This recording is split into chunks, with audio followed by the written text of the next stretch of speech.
आज हम गंगाराम पटेल और बुलाकी नाई के दूसरे पड़ाव पालकी का रहस्य पढ़ेंगे।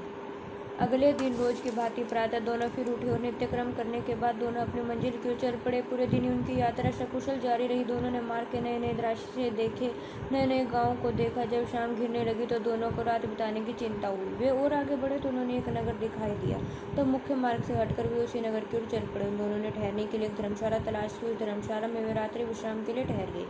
गंगाराम पटेल ने रोज की तरह बुलाकी को पैसे देकर बाजार में सामान लाने के लिए भेजा और स्वयं घोड़े को रात्रि खिलाने लगा। बुलाकी जब बाजार से खाने पीने का सामान लेकर वापस लौटा तो गंगाराम ने मुस्कुराते हुए पूछा, बुलाकी, आज भी तूने इस नगर में कोई अजीब सा दृश्य देखा या बिना देखे ही चला आया?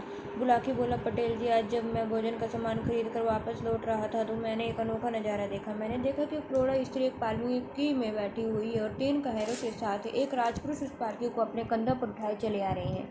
एक राजपुरुष किसी स्त्री की पालकी ढोई दृश्य देखकर मेरी उत्सुकता और बढ़ गई। मैं चाहता हूँ इस रहस्य का भेद बताकर आप मेरी उत्सुकता शांत करें। अब आप मुझे उस नज़ारे के विषय में बताइए। बुलाकी के मुंह से यह सब जानकर गंगाराम पटेल ने कहा, बुलाकी, इतना देर मत हो, मैं तुझे इस रहस्य का विषय बताऊंगा, पर अभी नहीं। पहले भोजन बनाकर अपनी भूख मिटाएंगे, फिर रात को सोने से पहले मैं तुम्हें पालकी में बैठी हुई स्त्री और उसकी पालकी को ढोते हुए राजपुरुष के विषय में बताऊंगा। गंगाराम की बात सुनकर अनमने से भाव में बुलाकी ने अपना सिर हिलाकर अपनी सहमति व्यक्त कर दी। फिर वह भोजन की तैयारी में जुट गई। भोजन उपरांत जब गंगाराम अपने बिस्तर पर लेट गए तो हमेशा की तरह बुलाकी ने उनके लिए हुक्का तैयार किया। गंगाराम ने हुक्का गुड़गुड़ाते हुए बुलाकी से कहा, तो बुलाकी, अब तो सुनो इस राजपुरुष और पालकी में बैठी प्रौढ़ा स्त्री के बारे में, पर सावधान, ध्यानपूर्वक सुनते रहना और बीच बीच में हुंकार भी भरते रहना, जिससे कि मैं यह जान सकूं कि तू सचमुच ही गंभीरतापूर्वक मेरे द्वारा कहे हुए शब्द को सुन रहा है। तूने हुंकार देना बंद किया तो मैं कहानी बीच में ही अधूरा छोड़कर लंबे तान कर सो जाऊंगा। बुलाकी बोला, मैं बिल्कुल जागता रहूंगा पटेल जी, अब आप कहना तो आरंभ कीजिए। गंगाराम पटेल ने कहना शुरू किया, बुलाकी, आज बाजार में तुमने जिस स्त्री को पालकी में बैठे देखा था वह इस नगर की महारानी थी। उसका नाम है किशोरी देवी। जो राजपुरुष उसकी पालकी को कहारों के साथ अपने कंधे पर ढोकर ले जा रहा था वह इस नगर का राजा चंद्रदत्त था। अब तुम यह पूछोगे कि राजा को अपनी रानी को अपने कंधों पर ढोकर ले जाने की क्या आवश्यकता पड़ गई, तो इसके पीछे एक लंबी कहानी है। क्या तुम उस कहानी को सुनना पसंद करोगे? बुलाकी उत्सुकता से बोला, अवश्य, आप मुझे आराम से ही पूरी कहानी को सुनाइए। ठीक है, तो फिर आराम से ही सुनिए। गंगाराम पटेल बोले और कहानी सुनाने लगे। बुलाकी, इस नगर के राजा की 3 रानियां थीं, जिनमें से बड़ी रानी का नाम किशोरी देवी, मझली रानी का नाम ज्ञानवती तथा सबसे छोटी रानी का नाम सोमवती था। राजा चंद्रदत्त के पास ईश्वर का दिया सब कुछ मौजूद था। उन्हें किसी बात की कमी नहीं थी, किंतु कोई संतान न होने का दुख उन्हें रह रहकर सताता रहता था। संतान होने की इच्छा से ही राजा ने 3 विवाह किए थे, किंतु उनकी कोई पत्नी उन्हें संतान का सुख न दे सकी। राजा चंद्रदत्त इसी चिंता में घुलते रहते कि उनके बाद उनके राज्य का क्या होगा। उन्हें यह भी भय था कि यदि वे संतान हीन होकर मर गए तो फिर उन्हें नरक में ही स्थान मिलेगा। इस लोक के अलावा परलोक का भय भी उन्हें सताता रहता था। राजा को अपनी बड़ी रानी किशोरी देवी सबसे ज़्यादा प्रिय थी। राजा हर बात में उससे विचार विमर्श करते थे। इसी कारण राजा को दोनों छोटी रानियाँ रानी किशोरी देवी से डहा रखती थी। वे मन ही मन उससे ईर्ष्या करती थी, किंतु प्रकट राजा के डर से उसकी कोई बुराई नहीं कर पाती थी। गंगाराम पटेल ने आगे बताया, बुलाकी, कहावत है कि परमात्मा सच्चे दिल से की गई प्रार्थना को एक न एक दिन अवश्य ही स्वीकार करता है। राजा चंद्रदत्त के साथ ही ऐसा ही हुआ। एक दिन ईश्वर ने उसकी प्रार्थना स्वीकार कर ली। बड़ी रानी किशोरी देवी को गर्भ ठहर गया। यह जानकर राजा को तो बहुत प्रसन्नता हुई, किंतु उनकी दोनों छोटी रानियां ईर्ष्या से जल उठी। उन्होंने यह भय जताने लगा कि अब राजा की नजरों में किशोरी देवी का सम्मान और भी बढ़ जाएगा, जबकि उनके कोई पूछेगा भी नहीं। ईर्ष्या की इसी भावना से प्रभावित होकर दोनों छोटी रानियां किशोरी देवी के प्रति एक षड्यंत्र बुनने लगी। मंझली रानी ज्ञानवती ने छोटी रानी सोमवती से कहा, सोमवती, यदि रानी किशोरी देवी को संतान पैदा हो गई तो अपना बेड़ा गर्क हुआ ही समझो। राजा पहले से इस पर विशेष ध्यान देते हैं, उसकी हर इच्छा को तत्काल पूरी करवा देते हैं। संतान हो जाने पर तो वे उस पर जान छिड़कने लगेंगे। हमारे कक्ष में तो वे अब कभी कभार ही आते हैं। संतान प्राप्ति के बाद तो हमारे पास बिल्कुल ही आना छोड़ देंगे। हमारी हालत तो महल की किसी दासी से भी गुजरी हो जाएगी। छोटी रानी ने आह से भरते हुए कहा, तुम ठीक कहती हो ज्ञानवती, मैं तो अपने भविष्य को लेकर बहुत चिंतित हूँ। सोचती हूँ राजा की अपेक्षा का शिकार बनने से पहले ही राजमहल छोड़कर अपने मायके चली जाऊँ तो बेहतर है। तुम्हारे मायके चले जाने से कई समस्या का हल निकल आएगा सोमवती। मेरा मानो तो यहीं डटी रहो और मेरे साथ मिलकर इस स्थिति का दृढ़तापूर्वक सामना करो। सुनो, इस समस्या का एक निदान मेरे मन में है। तुम साथ दो तो हम दोनों राजा की नज़रों में फिर से सम्मान और प्यार प्राप्त कर सकते हैं। वह कैसे? बहन, मजली रानी ने सरगोशी करते हुए बताया। बड़ी रानी, किशोरी का राज्य से निष्कासन करवाकर यदि किसी तरह किशोरी नाम का यह कांटा दूर हो जाए तो राजा फिर से हमें प्यार और सम्मान देना शुरू कर देंगे। हमारी खोई हुई प्रतिष्ठा हमें पुनः मिल जाएगी। पर यह सब संभव कैसे होगा? होगा सोमवती, जरूर होगा। तुम बस देखती जाओ। यह कहकर ज्ञानवती धीरे धीरे उसे अपनी योजना समझाने लगी। योजना के तहत एक दिन दोनों रानियों ने राजपुरोहित को अपने कक्ष में बुलवाया। उन्होंने उसका भरपूर स्वागत सत्कार किया, उसे स्वादिष्ट व्यंजन खिलाए। भोजन करके जब राजपुरोहित तृप्त हो गया तब मझली रानी ने अपना मंतव्य उसे बताया। उनका मंतव्य जानकर राजपुरोहित भय से सिहर उठी। उसने कहा, मैं इस जघन्य कार्य में आप लोगों का साथ नहीं दूंगा। इतनी मुद्दत के बाद तो हमारे महाराज की इच्छा पूरी होने जा रही है। मैंने अगर इसमें व्यवधान डाला तो मुझे नरक में भी जगह नहीं मिलेगी। राज्य के लोगों के बाद में जब इस बात का ज्ञान होगा तो हर जगह मेरी बेइज्जती होगी। लोग मुझ पर थूकेंगे, वे मुझे देशद्रोही करार देंगे। मैं राजा की नज़रों से मैं भी गिर जाऊंगा। हो सकता है राजा क्रोध में भरकर मेरा वध करने का ही आदेश दे डाले। नहीं नहीं, मुझे तो आप लोग क्षमा ही कर दीजिए। मैं इस कार्य को नहीं कर सकता। बात बिगड़ती देखकर मझली रानी ने पैसा फेंका। राजपुरोहित जी, घबराइए नहीं। आज की दुनिया में सबसे बड़ी चीज़ है धन। इस काम के बदले हम आपको इतना धन देंगे कि फिर आपको राजा की नौकरी की आवश्यकता ही नहीं पड़ेगी। फिर आप तो स्वयं ही समझदार हैं। धन लेकर किसी दूसरे राज्य में चले जाना, आप और आपके शेष परिवार का जीवन बड़े खुशहाल ढंग से व्यतीत होगा। यह सुनकर पुरोहित लालच में फंस गया। रानी उसे 1 लाख सोने की मोहरें लेकर वह उनके षड्यंत्र में शामिल हो गए। अगले दिन जब राजा चंद्रदत्त अपने दरबार में बैठा हुआ तो राजपुरोहित उनके पास पहुंचा। उसके चेहरे पर चिंता के भाव से चिंतित देखकर राजा ने उससे पूछा, पुरोहित जी, आप क्या क्या बात है? आज आप बहुत गंभीर और चिंतित नजर आ रहे हैं। राजपुरोहित ने उदास स्वर में कहा, क्या बताऊं महाराज, बात ही चिंता की है। राजा ने कहा, कुछ हमें भी तो बताइए, हो सकता है हम आपकी चिंता का निवारण कर सकें। पुरोहित बोला, महाराज, मेरी चिंता का विषय आपके परिवार को लेकर ही है। मैं सारी रात यह सोचकर परेशान होता रहा कि इस बात को आपसे कहूँ या नहीं। राजा ने कहा, यदि ऐसी बात है तब तो आप मुझसे उस बात को अवश्य ही कहें। राजपुरोहित बोला, तो सुनिए महाराज, यह तो आपको मालूम है कि मुझे ज्योतिष का अच्छा ज्ञान है। अपने उसी ज्ञान से मैंने पता लगाया है कि आपके गांव में काल संकटग्रस्त होगा।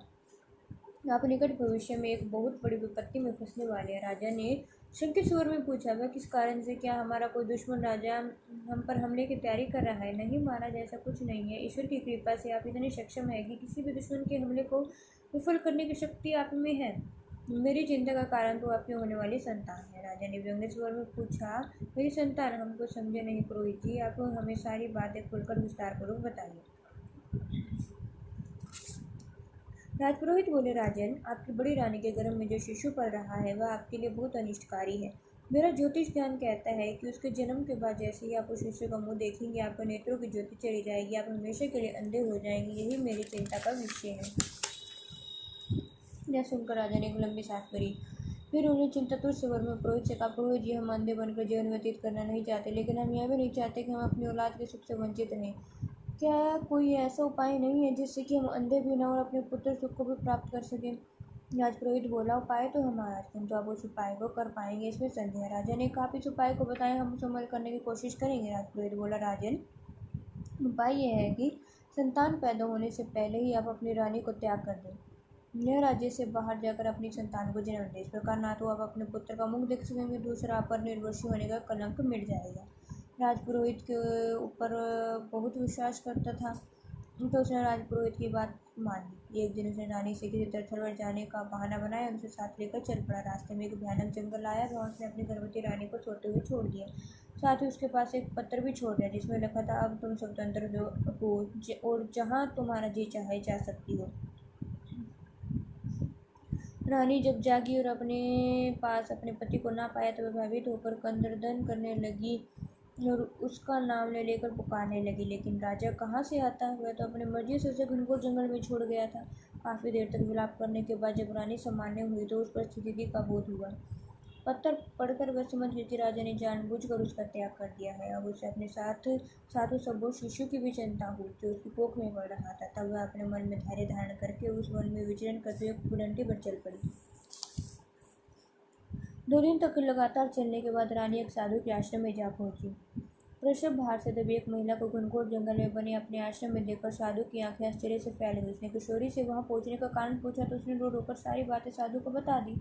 उसकी दास्तान सुनकर साधु को उस पर दया आई। उसने किशोरी से कहा, बेटी अब तुम्हें कहीं और भटकने की आवश्यकता नहीं है, तुम आराम से यहाँ आकर अपनी संतान को जन्म दो, मैं तुम्हारी हर संभव सहायता करूँगा। कुछ समय बाद जब रानी का गर्भकाल पूरा हुआ और उसने एक पुत्र को जन्म दिया, साधु ने उस बालक का नाम रखा विशाल। अपनी माता और साधु के सानिध्य में बालक विशाल तेजी से बढ़ने लगा। समय किसी का इंतजार नहीं करता, उसका चक्कर निरंतर चलता ही रहता है। धीरे धीरे 12 वर्ष बीत गए। बालक विशाल अब 12 वर्ष की उम्र का सुंदर किशोर बन गया। विशाल की पढ़ाई आश्रम में ही हुआ करती थी। उस महात्मा के आश्रम में और भी विद्यार्थी पढ़ते थे। ये सभी बालक संपन्न घरानों के थे, जिन्हें उनके अभिभावकों ने विद्याधन के लिए महात्मा के आश्रम में रखा हुआ था। पढ़ाई के उपरांत जब वे अपने अपने माता पिता को लेकर बातें करते तो विशाल का मन उदास हो जाता था। जब बालक विशाल से उसके पिता का नाम पूछते तो वह उन्हें यही उत्तर देता, मेरे पिता तो साधु महाराज ही हैं, क्योंकि उन्होंने मेरी परवरिश की है। विशाल कहने को तो कह देता, किंतु उसे अपने ही उत्तर से संतोष न होता। उसे यह जानने की सदैव उत्सुकता बनी रहती थी कि आखिर उसके वास्तविक पिता कौन है। लेकिन जब उसके साथी विद्यार्थी ने पिता को न जानने पर उसका उपहास उड़ाया तो उससे रहा नहीं गया। गुरुकुल से वापस आकर उसने सबसे पहले अपनी माँ से ही प्रश्न पूछ लिया, माँ मुझे सच सच बताओ कि मेरे पिता कौन है। यह सुनकर माँ ने प्यार से कहा, बताया तो था बेटा, स्वामी जी तुम्हारे पिता है। यह झूठ है माँ, स्वामी जी मेरे पिताजी हरगिज नहीं हो सकते, वह तो तुम्हें बेटी कहते हैं। मुझे मेरे असली पिता का नाम बताओ। किशोरी ने कहा, बता दूंगी बेटा, जरूर बता दूंगी, पहले तू भोजन तो कर ले, गुरुकुल से लौटा है, तुझे भूख लगी होगी। भोजन की बात सुनकर विशाल शांत हो गया। भोजन के उपरांत वह अपने प्रश्न का उत्तर मांगना छोड़कर अपने साथियों के साथ खेलने के लिए चल पड़ा। इसी प्रकार जब अपनी माता से अपने पिता का नाम पूछता, उसकी माँ तो उसे किसी अन्य विषय में उलझाकर उसका ध्यान बटा देती। किशोर विशाल जान ही नहीं पाया कि उसके पिता का नाम क्या है, वह कहाँ के रहने वाले हैं, क्या करते हैं, उसकी माता उससे अलग क्यों रहती है, आदि आदि। दिन गुजरते गए। फिर एक दिन ऐसा भी आया जब साधु महाराज का भी अंतिम समय आ पहुंचा। तब उन्होंने किशोरी विशाल को अपने पास बुलाकर कहा, बेटी किशोरी, मेरा अंतिम बुलावा आ पहुंचा है, मेरा जीवन चक्र पूरा हुआ, अपना शरीर छोड़ने से पूर्व मैं तुम्हें 2 वस्तुएं देना चाहता हूँ। यह कहकर साधु महाराज ने अपने सैया के नीचे से 2 चीज़ें निकाली। उसमें एक तो कपड़े से बने हुए थैली थी और दूसरा था एक तीर। उन्होंने वो दोनों चीज़ें किशोरी को सौंपते हुए कहा, बेटी यह थैली कोई साधारण थैली नहीं है, यह मंत्रपूरी थैली है, जिसमें मैंने बड़ी कठिन साधना के बाद अपने गुरु से प्राप्त किया था। इसकी विशेषता यह है कि इसमें रखा धन कभी समाप्त नहीं होता। इस थैली से दिन में एक बार तुम जितना भी धन मांगोगे तुम्हें प्राप्त हो जाएगा। और इसकी विशेषता यह है कि इसका लक्ष्य कभी चूकता नहीं। धनुष्य पर चढ़ाकर तुम जिस पर भी लक्ष्य करके इसे छोड़ोगे, तीर अवश्य उसे भेड़ डालेगा, भले ही वह लक्ष्य कितना ही भारी, विशाल और मजबूत क्यों ना हो। वे दोनों चीज़ें किशोरी और विशाल को सौंपकर साधु महाराज ने अपना शरीर छोड़ दिया। साधु महाराज के ब्रह्मलीन हो जाने से माँ बेटे दोनों पर जैसे पहाड़ टूट पड़ा। वे दोनों अपने को असहाय सा महसूस करने लगे। उनके नेत्रों से आंसू की झड़ी बहने लगी। फिर जब दोनों को संभालने हुए तो उन्होंने अपने कर्तव्य का बोध हुआ। उन्होंने अपने उपकारक के लिए एक चिता तैयार की, उनका शव दाह कर दिया। साधु महाराज की मृत्यु का माँ बेटे दोनों का मन वहाँ से उचाट हो गया। अतः उन दोनों ने आश्रम को छोड़ा और रहने की इच्छा से नगर में चले आए। उन्होंने राजा चंद्रदत्त के इस नगर के समीप की एक बस्ती में एक मकान खरीदा और उसी में रहने लगे। इस प्रकार उस मकान में रहते उन्हें 5 वर्ष बीत गए। इतनी कहानी सुनकर गंगाराम पटेल ने कुछ देर के लिए विराम लिया, फिर आगे बोले, बोला कि अब तो राजा चंद्रदत्त का हाल सुन कि इतने दिनों में उसका क्या हुआ। किशोरी की अनुपस्थिति में मंजली रानी ज्ञानवती ने उस पर ऐसी मोहिनी डाल दी कि वह बस उसी का होकर रह गया। रानी ज्ञानवती उसे अपनी उंगलियों पर नचाने लगी। वह जो कुछ भी कहती, जैसा करने को कहती, राजा तत्काल उसकी इच्छा का परिपालन करता था। राजा का यह हाल हो गया कि उसने दरबार जाना ही बंद कर दिया। राजकार्य का सारा दायित्व तो एक तरह से मंत्रियों के हाथों में सौंप कर दिन रात ज्ञानवती के कक्ष में पड़ा रहता था। यह सब देखकर रानी सोमवती मन ही मन कूदती रहती, क्योंकि राजा ने एक तरह से उसे पूरी तरह उपेक्षित कर दिया था। गंगाराम ने आगे कहा, बोला कि एक कहावत है कि सहन शक्ति की भी एक सीमा होती है। राजा द्वारा की जा रही अपनी उपेक्षा से जब सोमवती के सबर का बांध टूट गया तो उसने अपने शरीर को आग बुझाने का एक दूसरा तरीका ढूंढ लिया। उसने राज्य के रक्षा मंत्री के साथ अनैतिक संबंध स्थापित कर लिए और महल के बोझ से अंतरंग बातें उसे बता दी। राज्य का रक्षा मंत्री एक महत्वाकांक्षी व्यक्ति था। रानी का सहयोग मिला तो वैसे उस राज्य को हत्याने का षड्यंत्र रचने लगा। उसने पड़ोसी राज्य के राजा के पास अपना गुप्त संदेश भेजा कि आप इस राज्य पर हमला करें। मैं अपनी सेना को आदेश दे चुका हूँ कि वे सही मौके पर अपनी सेना के सामने हथियार डाल दें। इस तरह यह राज्य शीघ्र ही आपके अधिकार में आ जाएगा। तब हम दोनों मिलकर इस राज्य का बंटवारा कर लेंगे। पड़ोसी राज्य ने चंद्रदत्त के रक्षा मंत्री का वह प्रस्ताव खुशी खुशी स्वीकार कर लिया। फिर एक दिन उचित अवसर जानकर पड़ोसी राजा ने चंद्रदत्त के राज्य पर आक्रमण कर दिया। राजा चंद्रदत्त उस समय रानी ज्ञानवती के निवास में थे जब एक घबराए हुए प्राणी ने राजा के पास पहुंचकर यह सूचना दी, है विधाता गजब हो गया, पड़ोसी दुश्मन राजा ने अचानक हमारे राज्य पर चढ़ाई कर दी है। नगर में अफरा तफरी मची हुई है, नागरिक अपना अपना सामान लेकर नगर में पलायन कर रहे हैं। पूरे नगर में दहशत फैली हुई है। प्रहरी के मुंह से यह बात सुनकर राजा कुछ क्षण के लिए भुजक्का रह गया, लेकिन फिर तत्काल ही उठकर बाहर आया और शत्रु का मुकाबला करने की तैयारियां करने लगा। उसने आनंद फानंद में अपनी सेना तैयार की, दुश्मन के सामने आ डटा। दोनों सेना एक दूसरे के साथ भिड़ गई, भयंकर मारकाट शुरू हो गई, लेकिन कुछ ही समय बाद यह दृश्य बदल गया। पूर्व योजनानुसार रक्षा मंत्री ने जाकर राजा के सेनापति से कहा, सेनापति क्योंकि व्यर्थ में अपने सैनिकों को मरवा रहे हो, दुश्मन की सेना बहुत बड़ी है, उसके पास हमसे अच्छे हथियार है, बेहतर यही है कि सेना को नदी हटाने के आदेश दे दो। रक्षा मंत्री की बात सुनकर सेनापति ने दृढ़ स्वर में कहा, मैं एक सैनिक हूँ, मैं और मेरा सेना जीते तो हथियार नहीं डालेगी। हम दोनों देशभक्त हैं। शत्रु हमारी लाशों को लांघ कर ही हमारे राज्य में दाखिल हो जाएगा, हमारे जीते जीते कतई नामुमकिन है। लेकिन मैं इस राज्य का रक्षा मंत्री हूँ, देश की सारी सेना मेरे अधीन है, अतः मैं तुम्हें आदेश देता हूँ कि जैसा मैंने कहा है तुम वैसा ही करो। मैं व्यर्थ में राज्य के नौजवानों को मरवाना पसंद नहीं करता। रक्षा मंत्री की आज्ञा सुनकर सेनापति विवश हो गया। उसने बुझे मन से सेना को हथियार डालने का आदेश दे दिया। राजा चंद्रचूड़ उस समय एक छोर पर शत्रु सेना से लोहा ले रहा था। जब अपने सैनिकों को शत्रु सेना के सामने हथियार डालते देखा तो उसे बड़ा आश्चर्य हुआ, लेकिन इससे पहले कि वो अपनी सेना को शत्रु को घेरने का आदेश देते, एक साधु शत्रु के सैकड़ों सैनिकों से तीनों ओर से घेर लिया और वो उसे बंदी बनाने का प्रयास करने लगे। उस समय जब वो शत्रु सैनिक राजा को बंदी बनाने वाले थे, कि वो तीर की भाले शत्रु के सैनिक को चीरता हुआ चंद्रदत्त के पास पहुंचा। उससे कहा, राजन हथियार उठाइए, आपने युद्ध क्यों बंद कर दिया? राजा हतप्रभ था, उसकी समझ में नहीं आ रहा था कि ये क्या हो रहा है। मेरी सेना ने शत्रु सेना के सामने हथियार को डाल दिया, जिसके मुँह से बोल न फूटा। युवक ने फिर से उससे पूछा, कहा, राजन शत्रु सैनिक सिर पर आप पहुंचे, जल्दी से धनुष बाण उठाइए और शत्रु पर तीर बरसाने शुरू कर दीजिए। राजा ने फिर भी कोई उत्तर न दिया तो उन्होंने आगे बढ़कर उसके हाथ से धनुष छीन लिया और पीठ पर रट के अपने थैले से एक तीर निकाला और निशाना साधकर शत्रु के सैनिक पर छोड़ दिया।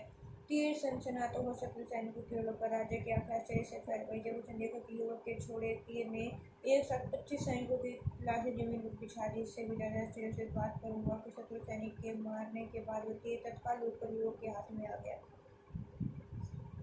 एक साथ अपने 25 साथियों की लाशें भूमि पड़ी देख शत्रु के सैनिक चक्के रह गए। विश्वास ही नहीं हो रहा था कि एक ही तीर से 25 सैनिकों की मौत कैसे हो सकती है।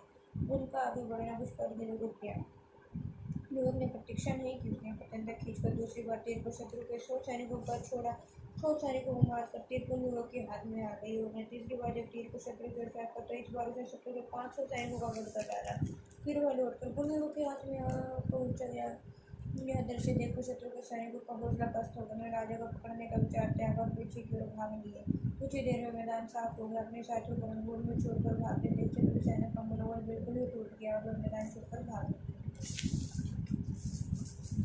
राजा चंद्रदत्त, जो अभी तक आश्चर्य नेत्रों से दृश्य को देख रहा था, थोड़ा चैतन्य हुआ तो युवक से पूछा, युवक तुम कौन हो? यह करिश्मा तुमने कैसे कर दिखाया? युवक ने अपना तीर राजा को दिखाते हुए कहा, राजन, यह सब इस चमत्कारी तीर के कारण संभव हुआ। यह तो मात्र कुछ हजारों सैनिकों की सेना थी। इससे भी कहीं बड़ी सेना सामने होती तो यह तीर उस सेना के भी तमाम सैनिकों को वध कर डालता। राजा चंद्रदत्त युवक का आभार व्यक्त करते हुए बोला, मैं तुम्हारी बहादुरी से बहुत प्रसन्न हूँ। अगर तुम सही समय पर न पहुंचे तो यकीनन शत्रु सैनिक मुझे गिरफ्तार कर लेते, तब या तो मुझे मार दिया जाता तो शत्रु की जेल में डाल दिया जाता। मैं तुम्हारा आभार प्रकट करता हूँ, कृपा कर मेरे साथ नगर चलने को तैयार हो जाओ। इतनी कहानी सुनाकर गंगाराम पटेल ने बुलाकी नायक से पूछा, बुलाकी, क्या तुम समझ गए हो कि वह कौन था वह युवक? बुलाकी ने उत्तर दिया, हाँ पटेल जी, विशाल के अलावा कौन हो सकता है युवक? वह तीर जिससे उसने इतनी विशाल संख्या में शत्रु मार डाले थे, वो साधु महाराज का दिया हुआ था, जिसे उन्होंने अपने प्रमलीन होने से पहले विशाल को दिया था। बिल्कुल सही समझे, वो युवक विशाल ही था। अब सुनो आगे की कहानी। कहकर गंगाराम पटेल ने कथाक्रम आगे बढ़ाया। युवक के आभार से राजा चंद्रदत्त उसे अपने महल में ले आया। यह उसने युवक का खूब स्वागत सत्कार किया, उसे एक उच्च आसन प्रदान किया। फिर पूछे, युवक अब मुझे अपना नाम बताओ, यह भी बता दो कि तुम्हारे माता पिता कौन है, तुम कहाँ रहते हो? युवक ने बताया, राजन, मेरा नाम विशाल है, मैं अपनी माता के साथ आपके नगर के सूर्य बस्ती में ही रहता हूँ। मेरी माता का नाम किशोरी देवी है, पिता का नाम मतवानी है। समुद्र क्योंकि मैंने उन्हें अभी तक नहीं देखा। मेरे बार बार आग्रह करने पर भी मेरी माता किशोरी देवी ने उनका नाम नहीं बताया। विशाल के मुख से किशोरी देवी का नाम सुनकर राजा चंद्रदत्त का कलेजा धड़क उठा। से तुरंत बड़ी रानी का ध्यान हो गया। राजा अपने मन में सोचने लगा, कहीं सूरों की माता किशोरी देवी मेरी बड़ी रानी तो नहीं, जिसे अर्थव्यवस्था की हालत में राजपुरोहित के कहने पर जंगल में छुड़ाया था। और उस युवक भूषाल क्या है मेरा पुत्र ही तो नहीं, जिससे उस समय राजपुरोहित ने भविष्यवाणी की थी कि यदि तुमने अपने पुत्र का मुँह देख लिया तो उसी समय जीवन भर के लिए अंधे हो जाओगे। ऐसा विचार कर उसने विशाल से कहा, विशाल जिसमें तुम अपने माता पिता की होना सपूत हो, हम तुम्हारी माता के दर्शन करना चाहते हैं ताकि उसमें मिलकर हम उन्हें तुम्हारे जैसे वीर लोगों के जन्म पर बधाई दे सकें। क्या तुम हमें अपनी माता से मिलवाने ले चलोगे? विशाल ने कहा, क्यों नहीं राजन, है तो उनका वो भाग्य होगा कि एक राजा अपनी प्रजा के एक साधारण सेनानी से मिले, स्वयं उसके घर पहुंचे। जब विशाल बड़े उत्साह के साथ राजा चंद्रदत्त को अपने घर ले गया, राजा ने जब विशाल की माता किशोरी देवी को देखा तो पहली नजर में उसे पहचान गया। सहसा उसके मुख से निकला, महारानी किशोरी देवी तुम? किशोरी देवी ने झुककर राजा के चरण छू बोली, हाँ महाराजा, आपने ठीक पहचाना, मैं आपके चरणों के दास हुई किशोरी देवी हूँ। राजा ने पूछा, और यह युवक विशाल? रानी किशोरी देवी ने रुंधे गले से बताई, आपका पुत्र है स्वामी, यह अभागा ऐसा बेटा है जो अभी तक अपने पिता सुख से वंचित रहा है।